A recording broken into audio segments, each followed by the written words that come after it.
गए हैं। ये इतलात भी हैं कि जो इजरायली फौज के तर्जुमान थे वो प्रेस कॉन्फ्रेंस कर रहे थे बराह रास्त, और उन्होंने अचानक से अपनी जो प्रेस कॉन्फ्रेंस है उसको ख़त्म कर दिया जब ईरान की तरफ से ये मिसाइल दागे गए।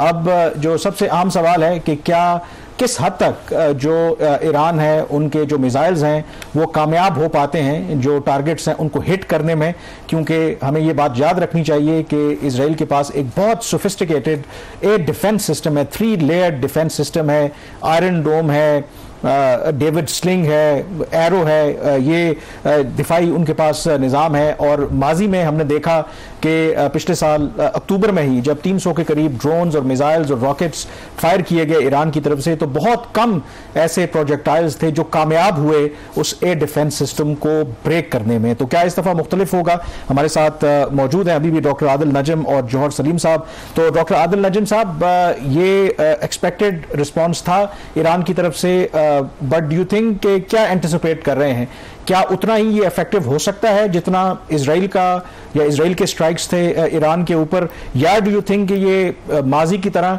एक सिंबॉलिक अटैक्स ही होंगे, कुछ ज्यादा डेंट नहीं डाल सकेंगे इजराइल को? देखिए, बिल्कुल आपने दुरुस्त कहा कि ये एक्सपेक्टेड था। एक्सपेक्टेड दो तरीके से था। एक तो ईरान ने कहा था कि हम जवाब देंगे और बड़ा जवाब देंगे, और 100 मिसाइल कुछ भी आप करें, 100 मिसाइल होते हैं तो एक जवाब है। एक्सपेक्टेड इस तरह भी है कि ये वही कार्रवाई है जो ईरान ने पिछली बार की थी, and I think that is important, क्योंकि ईरान को कुछ ना कुछ दूसरा करना पड़ेगा। आपने जैसे जिक्र किया कि आयरन डोम है, दूसरे उनके सिस्टम्स हैं। अब बड़ा सवाल वही है जो आपने पूछा कि ये कितने इफेक्टिव होंगे। हमें कुछ देर में पता लग जाएगा कि जो धुआं हम देख रहे हैं तेल अवीव की तस्वीरों पे, क्या वो धुआं जो है मिसाइल के हिट होने का है या मिसाइल को हिट करने का है। ये सारे सवाल जो हैं ये हमें पता लग जाएंगे। लेकिन दी बिगर क्वेश्चन इज कि क्या, क्योंकि ये अब चलेगी, इजराइल जो है इसका कोई और जवाब भी देगा। आइदर वे सवाल ये है कि ईरान के पास और क्या ऑप्शन है, एंड जब आप कमजोर होते हैं तो आपके ऑप्शन भी कमजोर होते जाते हैं। जौहर सलीम साहब हमारे साथ मौजूद हैं। आदिल साहब, जौहर सलीम साहब से भी पूछते हैं, हाइपरसोनिक जो मिसाइल है उनके इस्तेमाल करने की इतलात आ रही है, कुछ हमें अंदाजा है कि ये किस किस्म की टेक्नोलॉजी है, क्या इतनी इफेक्टिव है कि कोई बड़ा डैमेज ये कर सके इसराइल को? जिसको ये हाइपरसोनिक कहते हैं, असल में ईरान के पास हाइपरसोनिक मिसाइल्स नहीं है, लेकिन जिनको वो हाइपरसोनिक कहते हैं ये वो है जब ये ऊपर जाते हैं और फिर उसके बाद नीचे आते हैं, लेकिन इनका ये इनकी ट्रेजेक्टरी जो होती है वो बिल्कुल वी की तरह होती है। तो उस वक्त उनकी एक टाइम पे स्पीड जो सी है वो हाइपरसोनिक के करीब हो जाती है बिकॉज ऑफ द ग्रेविटी। तो टेक्निकली हालांकि उस तरह के नहीं है, लेकिन उसके करीब स्पीड्स इनकी हो जाती है। लास्ट टाइम भी जब ईरान ने फायर किए थे मिसाइल्स, तो उसमें देखें वो ड्रोन तो सारे उन्होंने गिरा दिए थे, उनकी स्पीड बहुत कम थी। पर जब मिसाइल्स का आया था तो कुछ मिसाइल्स जो हैं उसमें से वो ऐसे थे, तो खुसूसन जिसको ये हाइपरसोनिक कहते हैं, जिनकी स्पीड बहुत ज्यादा थी, वो जो 3 लेयर्ड सिक्योरिटी नेट है उसमें से कुछ थोड़े से बिल्कुल गुजर गए थे और वो हिट किए थे। तो वो शायद इस बार भी मुमकिन है करें। लेकिन वही बात है कि देखें इसके बाद जो इजराइल की रिटेलिएशन है, क्योंकि उनके लिए तो वो मसला नहीं है जो कोई भी एयर डिफेंस सिस्टम उधर उस किस्म का नहीं है, मिसाइल रोकने का तो कोई तरीका ही नहीं है ईरान के पास इस किस्म के जो है सोफिस्टिकेटेड, और जिस तरह के मिसाइल्स इजराइल के पास जिस तरह की टेक्नोलॉजीज हैं उनके, तो अगर वो जहाजों से भी फायर करें मिसाइल्स तो वो भी नहीं रोक सकते। और फिर उन्होंने जो डेमोन्स्ट्रेट किया है, उन्होंने डेमोन्स्ट्रेट किया कि उन्होंने ईरान के अंदर जाके वहां से ड्रोन छोड़ के तो बहुत ज्यादा टारगेटेड असैसिनेशंस की हैं। तो उससे उनके इंटेलिजेंस जो नेटवर्क है ईरान में उसका भी आपको, उसकी इस्तेदाद का भी आपको पता चलता है, और उस किस्म का कोई नेटवर्क ईरान के पास इजराइल में नहीं है। तो फर्क, डिस्पैरिटी बहुत ही ज्यादा है इस वक्त। तो इसमें लेकिन यह है कि अगर इस तरह के जो एक्शंस हैं, आपने बिल्कुल डॉक्टर नजम ने भी सही कहा कि जब आपके पास एक कमजोरी होती है फिर उसको आप करने के लिए कई बार बहुत ज्यादा रिस्क लेते हैं, तो कई बार वो थोड़े से डेस्परेट एक्शंस में आ जाते हैं। उसकी फिर प्रॉब्लम ये है कि उसके लेकिन जौहर सलीम साहब, ब्रेकिंग खबर है, ये बड़ी खबर है, एटलीस्ट ईरान ने जो हमला है वो तो शुरू किया है, अब उसकी इफेक्टिवनेस की जो बात है वो अभी उसका पता चलेगा। लेकिन अगर ये चीज सामने रखी जाए कि सुबह से जिस किस्म के अटैक्स ईरान के ऊपर हो रहे हैं, उनकी जो 3 बड़ी न्यूक्लियर साइट्स थी उनको हिट किया गया है, तो क्या ईरान के पास ये कैपेबिलिटी है कि जो अभी उन्होंने पहले जो मिसाइल स्ट्राइक की है उसके बाद सेकेंड कैपेसिटी उनकी क्या है, क्या वो मिसाइल है या उससे आगे भी बढ़ सकते हैं वो? देखिए, ईरान के पास मिसाइल्स जो है वो लास्ट टाइम भी उन्होंने कहा था कि जी हमने तो अभी ये 200-300 छोड़े हैं प्रोजेक्टाइल्स, हमारे पास तो हजारों हैं, ये उनका ईरान का दावा था।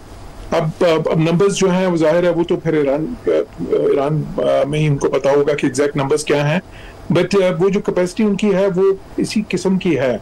मेरे ख्याल इससे ज्यादा जो कैपेसिटी है वो उनके पास नहीं है। ठीक है, उनके ये मिसाइल जो है जब अच्छा, इसी पॉइंट के ऊपर डॉक्टर आदिल नजम से मैं पूछूंगा कि मिलिट्री टर्म्स में डॉक्टर साहब ये कहते हैं कि some time you escalate to deescalate, तो ईरान का ये जो एक्शन है आपको क्या लगता है कि ये फर्दर एस्केलेशन के लिए है या इसके बाद वो चाहेंगे कि डी एस्केलेशन हो, क्योंकि माजी में जो ईरान और इजराइल के दरमियान राउंड हुआ उसके बाद बात वहीं पे खत्म हो गई, बट डू यू थिंक कि इस दफा इजराइल यहां पर रुकेगा और यहां से डी एस्केलेशन हो जाएगी, या ये सिलसिला आपको यहां पर रुकता नजर नहीं आ रहा? मुझे तो नहीं नजर आ रहा यार, इजराइल का इस वक्त हमें नहीं नजर आता कि इंसेंटिव क्या है डी एस्केलेट करने का। और ईरान के पास जैसे बैरिस्टर साहब भी कह रहे थे कि अब सिर्फ डेस्परेट ऑप्शंस रह गए, एंड देयर आर ऑप्शंस, और वो ऑप्शन ये नहीं है कि 100 के बजाय 150 मिसाइल भेज दें, वो क्योंकि वो जो है वो एस्केलेशन नहीं है, वो तो लाइक रिस्पॉन्स है, बल्कि लाइक भी नहीं है। What are some of the things and as ऐसे कि वो कोई अच्छे नहीं है। एक ये है कि वो जैसे उसने थ्रेट भी किया है कि अमेरिकन जो बेसेस हैं इलाके में उन पे किसी तरह हमला करते, चाहे वो माइनर हो चाहे वो मेजर हो, लेकिन दोनों सूरतों में दैट मींस आप अमेरिका को डायरेक्टली इन्वॉल्व कर रहे हैं। दैट ऑल्सो मींस कि वो बेसेस जो हैं वो तो अरब ममालिक में है ना, वो तो बहरीन में है, कुवैत में है। इनफैक्ट इजराइल एग्जैक्टली चाहते ही यही है कि ईरान अमेरिका के बेसिस के ऊपर हमला करे ताकि वो भी बराह रास्त शामिल हो। वो तो इजराइल का। अच्छा, एक ये है नॉट अ गुड ऑप्शन। दूसरा जो है वो आई थिंक नेवल ऑप्शन है, which is also not a good option, कि आपके पास जो ईरान की अगर आप जियोग्राफी देखें तो बहरे हमरूज है, दूसरी तरफ है यमन में उनके साथी हैं, कि वो जो सी लेन्स हैं उस पर कोई ऐसी एस्केलेशन करें विच गेट्स इंटरनेशनल अटेंशन। तीसरा जो ऑप्शन है is the one that in a way, अगर 3 हफ्ते पहले फॉर एग्जाम्पल वो जो है वो न्यूक्लियर है। न्यूक्लियर का मतलब ये है कि declares itself a nuclear power, जिसके लिए उनको किसी किस्म का टेस्ट करना होगा। इजराइल का दावा यही है कि दे आर नॉट देयर, लेकिन उससे थोड़े पहले हैं, इसीलिए हम कर रहे हैं। आप अगर सोचें कि 3 हफ्ते पहले या महीने पहले ईरान एक न्यूक्लियर टेस्ट कर चुका होता तो आज हमारी गुफ्तगू क्या होती, आई डोंट नो क्या होती, मुख्तलिफ किस्म का क्राइसिस होता, लेकिन the balance would have changed. Now इसमें सवाल यह है कि ईरान कहाँ है उस प्रोसेस में, बिकॉज ये सारी जो कार्रवाई है एक तरह से ईरान को पुश कर रही है। लेकिन रेस इस वक्त ये है कि अगर आप इजराइल हैं तो आपका दावा ये है कि इससे पहले कि ईरान के पास न्यूक्लियर वेपन्स आ जाएं, हमें रजीम चेंज करना बड़ा जरूरी है। और ईरान की रेस ये है कि इससे पहले कि हमें तहस नहस कर दें और हमारी रजीम चेंज हो जाए, हमें किसी तरह न्यूक्लियर पे पहुंच जाना चाहिए। सो अनफॉर्चुनेटली इस वक्त जो न्यूक्लियर ऑप्शन है वो न्यूक्लियर ऑप्शन ही है। अच्छा, इसमें जौहर सलीम साहब आपकी तरफ वापस आते हुए हम अज्यूम अगर करते हैं, वैसे तो ऐसे कुछ चांसेस लग नहीं रहे, हम अज्यूम करते हैं, जो भी प्रोफेसर आदिल साहब भी बात कर रहे थे, कि अगर ईरान के पास न्यूक्लियर टेक्नोलॉजी है और वो न्यूक्लियर एक्सप्लोजन करता है, उसका तजर्बा करता है, तो ऐसा काम करने के लिए कितना वक्त चाहिए होता है? हमारे पास 1998 के एक्सप्लोजन का एक्सपीरियंस है।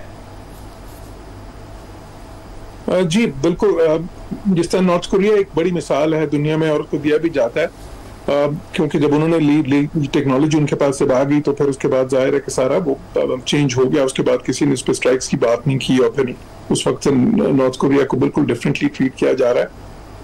ईरान इससे पहले मेरे ख्याल एक तजब्जुब का शिकार था